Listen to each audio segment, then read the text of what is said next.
Harvard was a school designed to train people into the religion called ministers in order to study the Bible, in order to spread the truth of the Bible. Now, Harvard then would encourage the development of other universities, Yale, Princeton, okay? And collectively, they would be known as the Ivy League. But over time, as America became more wealthy, it became also less religious. And so the Ivy League became social clubs. These were just places where the rich of America went to become friends. Well, these guys did not study. They drank, they dressed up like girls, they had wild parties, they played football, they took risks. They became good friends and they went on to become the leaders of America. If you were rich, you went to these social clubs called the Ivy League. If you think about it, over time, they become less and less relevant. Because just because you're rich doesn't mean you're smart. All the smart people are going to Chicago and Johns Hopkins. And so over time, we can expect Chicago and Johns Hopkins to overtake the Ivy League.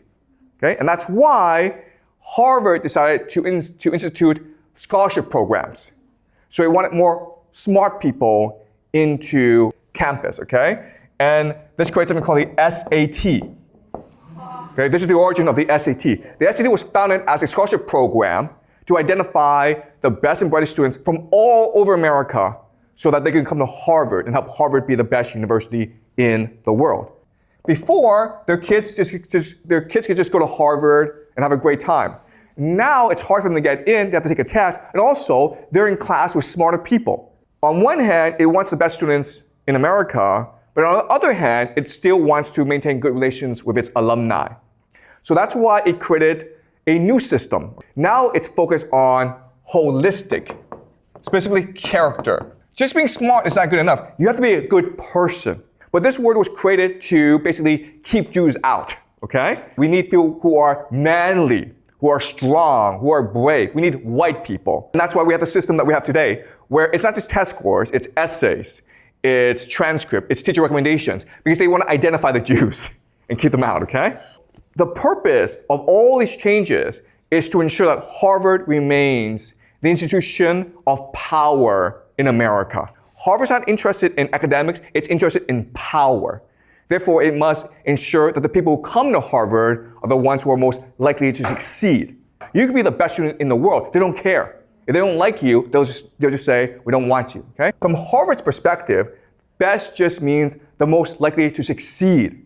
So the majority of students are still students who will be successful no matter what. Why? Because their families are rich. You let in the child who comes from 3 generations of Harvard graduates, okay? And that's the majority of people who get into Harvard. And then you let in the athlete, okay? So the athlete, the legacy, these are the people who are the majority. And then you have like 1% of positions for people like me, who you don't really know, but there's potential there, so let's take a risk. On an essay, you just wrote something really interesting, and they laughed. And it's like, okay, let's take a chance on this guy. They have that 1% of positions available for risk, okay? This system, the meritocracy, the way it's set up, it creates trauma, okay? So let me explain why. So let's look at university, Yale, then we'll look at high school, okay? Then we'll look at parenting. Okay. So you think, oh, you get into Yale, you can just coast, you're happy, life is simple. Okay. The fact of the matter is that when you get into Yale, Yale is actually the Hunger Games. Have you read the book, The Hunger Games? It is a relentless competition.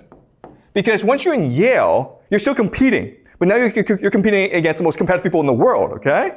So maybe at this school, you can be the best student. Your parents love you. You have lots of good friends, you're head of student government, you feel really good about yourself. You go to Yale and then you recognize that you're a nobody. Your parents are far away. And you're now in competition with the best students from all around the world who all want to kill you because it's a zero-sum game, okay? Only the strongest survive.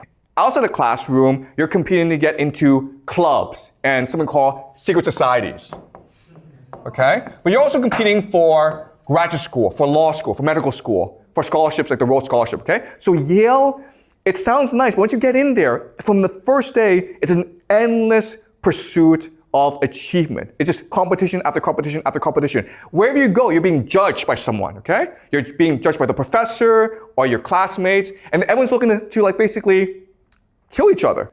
So this is very traumatic, and it makes you so insecure that you go through life thinking like life is just like that. Everyone's an enemy.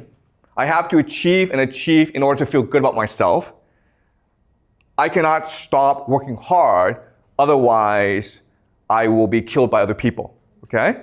So people who graduate from Yale have a deep sense of insecurity, even those who come from the wealthiest families. They're always looking to achieve. And that's what Yale wants. That's what Harvard wants, because these are the people who will be most successful in life, okay? They're not happy with $1 million, they want $1 billion. To get into Yale, you have to go through high school. And high school has to train you for Yale. So it's also a competition, also a Hunger Games. To train you for high school, your parents have to have a different parenting system, okay? So I'll give you two examples of parenting, okay? In the first system, which is the healthy system, you say to your child, I love you unconditionally. No matter what you do, I will support you. I will always be here for you. And if you say that to your child every day, your child will be happy, fulfilled, secure in life. But the person will probably end up as a teacher. Now, you can also say to your child, I don't have time for you, but if you win the swimming competition, or you place first on your math test, or if the teacher say really nice things about you, then I'll take you for ice cream. And so it's a system that neglects the child, while at the same time demands the child, okay? And this is trauma. Most kids will be traumatized by the system. But there are some kids who will thrive in the system, and the trauma will encourage them or drive them to achieve and achieve and achieve so that they get into Yale, so they can compete in the Hunger Games, so they can go on in life and compete some more. And this is what we call the meritocracy. And as I'll explain to you later on, it is destroying America and the world. The success of the Harvard alumni is just incredible. The most billionaires in America, Harvard graduates more billionaires than any other place, okay? 127 billionaires in 2024. Second is Stanford, all right? No one else comes close. $30 million, still Harvard is number one, okay? All right? So their graduates are the most successful in America. But it's not just rich people, it's everyone in the American elite. Okay, most of them are graduates of the elite universities. Why the meritocracy is so great? It creates this extreme inequality in America. It destroyed the school system because all people care about are their grades now, right? People don't even care about learning anymore. All they want are the grades. Traumatized children, okay? Okay? If you look at the rate of mental illness in China and America, it's just insane. Death of the American dream and social mobility, you're not gonna be richer than your parents. You're just not. Concentration of wealth, power, and status in the 1%. The richest just get richer. Political divide between left and right. Okay, so you have all these political divisions right now in America.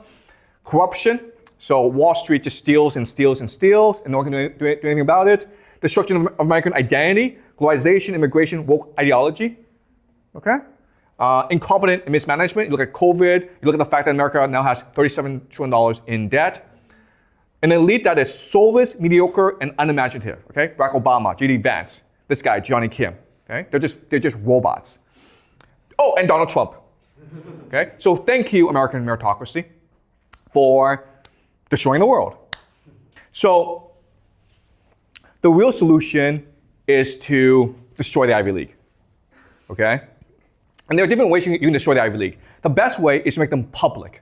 Okay, for the government to come in and control them. It's not going to happen because Harvard, as you can see, it's too powerful, as well as Yale. As an individual, your best option is to recognize how evil the system is and choose to learn for yourself, okay? Because when you go to Yale or Harvard or Princeton, you think you're learning, but you're not. You're being indoctrinated and being brainwashed and being traumatized to be turned into basically a robot that's only focused on success. So you need to recognize this, be truthful to yourself, and focus on real learning.